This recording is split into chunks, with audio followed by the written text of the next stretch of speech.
Uganda से चावल sector से जुड़ी एक बड़ी और अहम खबर सामने आई है।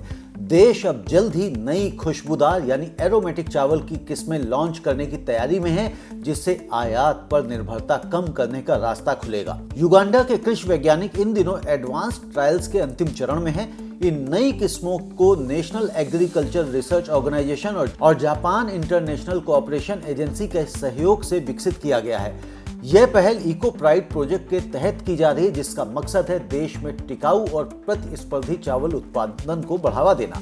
दरअसल युगांडा में एरोमेटिक चावल की मांग तेजी से बढ़ रही है। शहरी बाजारों में उपभोक्ता वही चावल चाहते हैं जिनमें अच्छी खुशबू, बेहतर दाना और ज्यादा उपज हो, और यही वजह है कि अब तक देश को बड़ी मात्रा में बासमती और अन्य खुशबूदार चावल आयात करने पड़ते हैं। हर साल युगांडा अरबों शिलिंग चावल आयात पर खर्च करता है। अगर ये नई स्थानीय किस्में सफल होती हैं, तो इससे विदेशी आयात पर खर्च बचेगा, किसानों की आमदनी बढ़ेगी और देश की खाद्य सुरक्षा मजबूत होगी। नारो के राइस ब्रीडर और cereals program leader doctor Jimmy Lamo के मुताबिक इन किस्मों को देश के 6 अलग अलग इलाकों में टेस्ट किया जा रहा है, जिसमें बुटालेजा जिले का दोहो सिंचाई क्षेत्र भी शामिल है।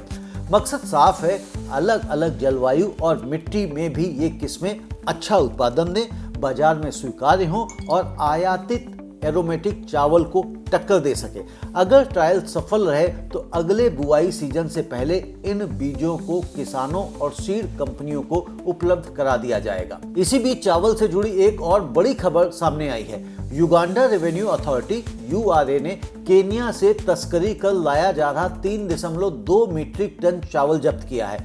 यह चावल सीमेंट की खेप के अंदर छुपाकर लाया जा रहा था। टोरोरो जिंजा हाईवे पर जांच के दौरान यह खेप पकड़ी गई। यूआरए के अधिकारी मोजेस वांजाला ओविनो ने बताया कि तस्कर अब चावल को वैध सामान के साथ छुपाकर ले जाने लगे हैं, ताकि जांच से बच सके। उन्होंने चेतावनी दी है कि सीमेंट के साथ खाद्य सामग्री ले जाना स्वास्थ्य के लिए बेहद खतरनाक है, क्योंकि सीमेंट के रसायन इंसानी सेहत को नुकसान पहुंचा सकते हैं। जब्त चावल को अब नेशनल ब्यूरो ऑफ स्टैंडर्ड्स को भेजा गया है, ताकि यह जांचा जा सके कि यह खाने योग्य है या नहीं। पिछले 3 महीनों में ही यूआरए ने करीब 70 मीट्रिक टन तस्करी का चावल जब्त किया है, जिसकी कीमतें लाखों शिलिंग बताई जा रही हैं। तस्करी से बाजार में असंतुलन पैदा हो रहा है। जहां कुछ व्यापारी सस्ता चावल खरीदकर भारी मुनाफा कमा रहे हैं, वहीं कानूनी व्यापारियों को नुकसान झेलना पड़ रहा है। यूआरए ने साफ कहा है कि तस्करी रोकना जरूरी है, ताकि उपभोक्ताओं की सुरक्षा बनी रहे और बाजार में निष्पक्ष प्रतिस्पर्धा कायम रहे। युगांडा में अब साफ संदेश है, स्थानीय उत्पादन को बढ़ावा और अवैध आयात पर सख्ती, यही देश के चावल सेक्टर का भविष्य तय करेगा।